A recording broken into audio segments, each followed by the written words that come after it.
Ever feel like you're navigating a minefield of what-ifs when it comes to making the right call? Oh, absolutely. Those tricky situations can really make you think twice. Well, get ready to dive deep, because today we're tackling ethical behavior analysis. Pulling straight from Chapter 31 of the Cooper book, which is a treasure trove of insights. Consider this your crash course on not just the rules, but the why behind ethical behavior. And the best part, these principles apply to everyone, no matter your profession. Right off the bat, the chapter throws some intense real-life scenarios our way. Situations where a behavior analyst has to make some seriously tough calls.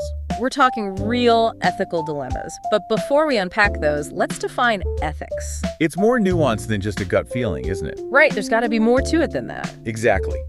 Ethics, especially for behavior analysts, is all about adhering to a specific code of conduct. So it's like a set of rules that guide their actions. You got it. And the chapter highlights two main approaches, deontological and utilitarian. Deontological, that's a mouthful. It sounds complicated, but it basically means focusing on whether the action itself is right or wrong. Like the act itself is the focus. Exactly.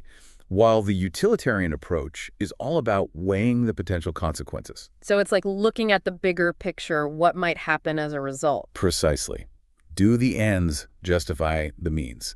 It's a classic ethical dilemma. And one that sparks a lot of debate. But the chapter seems to emphasize that for behavior analysts, those clear deontological rules, those are non-negotiable. Absolutely. It's about having that firm ethical foundation. But it gets even more interesting when you consider the impact on clients, especially those who might not be able to advocate for themselves. That's where ethical behavior becomes absolutely crucial. Couldn't agree more. And the chapter dives into this concept of countercontrol. Countercontrol. Okay, now you have to explain that one. It's fascinating. It's that natural human instinct to push back against control that feels unfair. We've all felt that, right? Exactly. But the chapter points out that some individuals might not have the capacity for that kind of resistance. So they're more vulnerable to being taken advantage of. Exactly. And that's where those ethical codes act as safeguards, ensuring those individuals are protected. It's like having a safety net in place. Precisely. And that's where those 5 guiding documents come into play. Those are key. Like the Professional and Ethical Compliance Code for behavior analysts, right? That's the big one. It lays the groundwork for ethical practice in the field. It's like their ethical toolkit. Exactly. And the chapter emphasizes that ethical behavior isn't a one-time thing. It's an ongoing effort.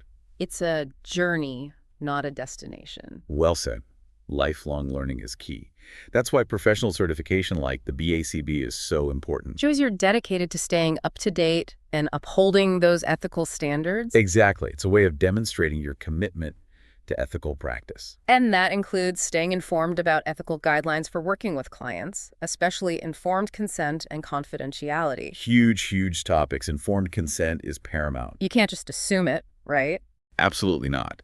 The chapter outlines 3 crucial tests: capacity to decide, voluntary decision, and adequate knowledge. So the individual needs to fully understand what they're agreeing to. Exactly. It can't be coerced. They need to have all the information. And even then, they can revoke consent at any time. It's about empowering the client. Absolutely.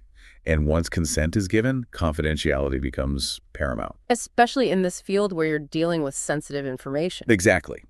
Protecting that information, both ethically and legally, is non-negotiable. But there are exceptions, right? Times when you have to break confidentiality. Yes, and the chapter outlines those specific situations. Like when there's a risk of harm to the client or others? Exactly. It's a judgment call, but the client's safety always comes first. It's a tough line to walk, and it makes you realize how much thought goes into every single decision a behavior analyst makes. Every detail matters. Even something as simple as how you store client records or dispose of sensitive documents. Especially in today's digital age. Oh, absolutely. The chapter spends a good chunk of time on social media and technology. Which can be a minefield, let's be honest. Totally. Incredible tools, but ripe for potential ethical breaches.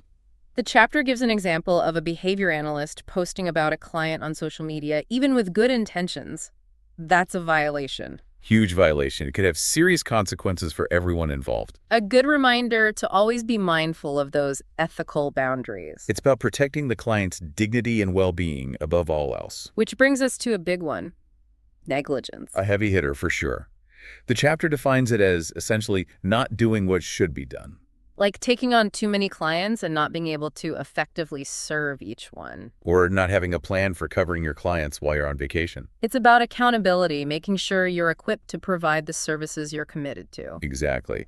And then there's fraudulent conduct, which is even more serious because it's intentional deception. Things like misrepresenting your credentials or falsifying client records. Major ethical no-nos with potentially severe consequences. It really highlights the importance of operating with integrity in this field. Absolutely. Ethical practice requires constant vigilance. Always asking yourself, am I doing right by my client? It's about holding yourself to a higher standard, And sometimes that means having to coordinate with other professionals, which can be tricky. especially when different approaches and opinions come into play. For sure, that's where those communication and collaboration skills become paramount. Being able to advocate for your client's needs while respecting the perspectives of others. Exactly. And sometimes that means educating other professionals about behavior analysis. Debunking those myths and misconceptions that still linger. Absolutely. The chapter talks about those alternative or fad treatments that lack a solid evidence base. It's a behavior analyst's job to guide clients towards treatments that have been scientifically validated, Precisely. It all comes back to that foundation of evidence-based practice. relying on data and research to inform our practice. And to advocate for what's in the client's best interest. The chapter provides a really helpful checklist of questions to consider before taking on a case. Like, do you have the experience to address this specific issue? Has this behavior been successfully treated in research? It all boils down to knowing your limits. And recognizing when it's crucial to refer a client to another professional, which leads us to our next topic, conflicts of interest. It's definitely a minefield you don't want to wander into unprepared. You're in a position of trust, and even the slightest hint of a conflict can erode that trust. Makes sense. Like accepting a lavish gift from a client is obviously a bad idea, but the chapter digs into some murkier areas too. Exactly. What if a colleague asks you to take on their client who also happens to be your close friend? Tricky. Oh yeah, it definitely starts to feel like a conflict of interest. Or imagine you're thinking about starting a business with someone you're also providing services to. Red flags all over that one. But I appreciate that the chapter doesn't just tell you to avoid conflicts of interest, which seems kind of obvious. It gives you strategies for handling those situations. Exactly. It really emphasizes seeking guidance when you're unsure. Sometimes, bouncing ideas off a supervisor or colleague can give you the clarity you need. It's like that saying, two heads are better than one. Exactly. That outside perspective can help you make sure you're not letting your personal feelings cloud your judgment. And speaking of creating a culture of ethical behavior, the chapter goes beyond individual responsibility and digs into how organizations can foster that environment. It's about making ethics part of the organizational DNA. Exactly. Creating a space where ethical dilemmas are openly discussed and there are protocols in place, people should feel comfortable raising concerns. Absolutely. It takes a proactive approach, doesn't it? It does. Providing regular ethics training is key. Having clear channels for reporting potential violations, and maybe most importantly, cultivating open communication. Creating a space where people feel safe speaking up. That's so important. It really is. It's about fostering a sense of collective responsibility, recognizing that we can learn from each other and help each other navigate those tricky situations. So it's not about being perfect, it's about being open to learning and growing together. Exactly. Recognizing that we're all human, we all make mistakes, and the best way to prevent small slip-ups from becoming major ethical breaches is to have that supportive environment. And that brings us back to those three fundamental questions the chapter highlights. What's the right thing to do? What's worth doing? And what does it mean to be a good behavior analyst? Powerful questions. They really encourage you to look inward and make sure your actions align with your values, not just in your professional life, but in every aspect of your life. It's about striving to be the best version of yourself, both personally and professionally. But let's get back to those real-life scenarios from the beginning of the chapter. Remember those ethically sticky situations. Oh, yeah. Now that we have this ethical framework, we can really dive in and unpack them. The first one throws us right into a potential conflict of interest. We've got a resident named Lee who wants to move out of his residential facility, even though it might be a bit risky. And here's the conflict. The facility director, Dr. Han, has a vested interest in keeping Lee at the facility because if he leaves, the agency loses income. Talk about being caught in the middle. How can Dr. Han make sure she's doing right by Lee while also considering the agency's needs? It all comes back to client autonomy. That's the priority. The compliance code is clear. Respecting a client's right to make their own choices, even if they're not what we'd personally advise, is essential. So it's about empowering Lee to make his own decision, even if it involves some risk. Exactly. It's not about pushing our own agendas, but about providing our clients with the information and support they need to make choices that align with their own goals. So instead of trying to convince Lee to stay, Dr. Hahn could help him explore his options, maybe connect him with resources in the community that could support him. Exactly. Help him create a plan to mitigate those risks. Be that supportive guide rather than the gatekeeper. And this situation really highlights the need for agencies to have clear policies for handling these situations. So it's not just about addressing this one instance, but about creating a system that prioritizes client choice in every scenario. Exactly. It's about creating a system that supports both ethical practice and client autonomy. Now, on to our second scenario, which focuses on the vital role of supervision in ensuring ethical practice. We've got Raluca, a supervisee who's being asked to do things that are beyond her current skill set. And to make matters worse, her supervisor, Anka, isn't providing the support she needs to gain those skills and serve her clients effectively. This one is tough because it highlights the responsibility supervisors have. They're accountable for their supervisees' actions. They've got to make sure those supervisees have the training and support they need. Absolutely. That means providing regular feedback, chances to observe and learn, and opportunities for professional development. Creating that safe learning environment where supervisees can ask questions, make mistakes, and grow. Exactly. It's about fostering that trust and open communication, that shared commitment to ethical practice. So how does Raluca navigate this tricky situation? The chapter talks about self-advocacy being important. Right. Raluca needs to have a conversation with Anka and express her concerns. She's got to advocate for herself and her clients. And what if Anka brushes off her concerns? What then? That's where those tough decisions come in. Raluca might have to consider finding a new supervisor who can provide the mentorship she needs. And if Anka's lack of supervision is putting clients at risk, Raluca has an ethical obligation to report the situation to the BACB. It's a heavy responsibility, but that's how seriously behavior analysts take ethical practice. They put the well-being of their clients first and foremost.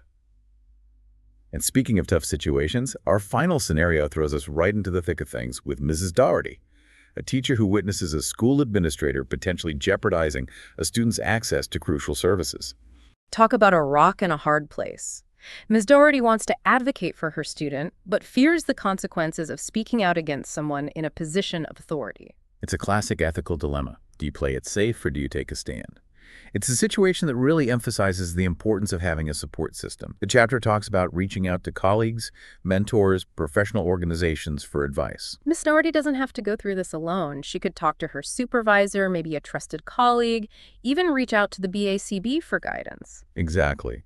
And think about it, there are probably even organizations out there that focus on advocating for students with disabilities. That would be a great resource for her. Someone to help her navigate the situation and make sure her student gets the support they need. It just goes to show these scenarios, while rooted in behavior analysis, bring up ethical dilemmas that anyone could face. Absolutely. It's about recognizing that these principles of ethical decision-making, they're not limited to just one profession. They apply to all of us. They're life skills. And it all circles back to that idea of informed consent we talked about earlier. It's not just about signing a form. It's about making sure everyone understands the choices they're making. And that they're making those choices freely with all the necessary information. Exactly. It's about respecting each other, being transparent, and making sure everyone's voice is heard. And taking responsibility for our actions and the impact they have on others. It's about recognizing that ripple effect. It's not just about us, it's about the bigger picture. And the chapter really stresses that these ethical dilemmas, they're not always easy to solve. There's not always a clear-cut right or wrong answer. It's about weighing those competing priorities, asking the tough questions, having those uncomfortable conversations. And sometimes it takes courage to do what's right, even when it's hard. It does. But those are the moments that define us, both as professionals and as human beings. It's about aligning our actions with our values. And that's a journey, a continual process of learning and growing. And the chapter gives us those tools to navigate that journey, those three fundamental questions. What's the right thing to do? What's worth doing? And what does it mean to be a good person? Those questions, they stick with you. They challenge you to really think about your impact on the world. It's a reminder that we all have the power to choose to act with integrity and compassion. And in doing so, we not only make the world a better place, but we inspire others to do the same. It's that ripple effect in action. Well said. This chapter has been a goldmine of insights. It's given us so much to think about, to apply to our own lives and work. It's a reminder that ethical behavior isn't some abstract concept. It's something we can all strive for every single day. It's about those small, conscious choices we make that add up to something bigger. Exactly. It's about making a difference, one ethical decision at a time. What a fantastic conversation. I always learn so much from these deep dives, and this one was no exception. Thank you so much for bringing this important topic to light and for sharing your insights with us. My pleasure. Always happy to dive into these fascinating discussions. To our listeners, thank you for joining us on this journey of exploration and self-reflection. Until next time, keep those ethical dilemmas coming and keep striving to make the world a more compassionate and principled place.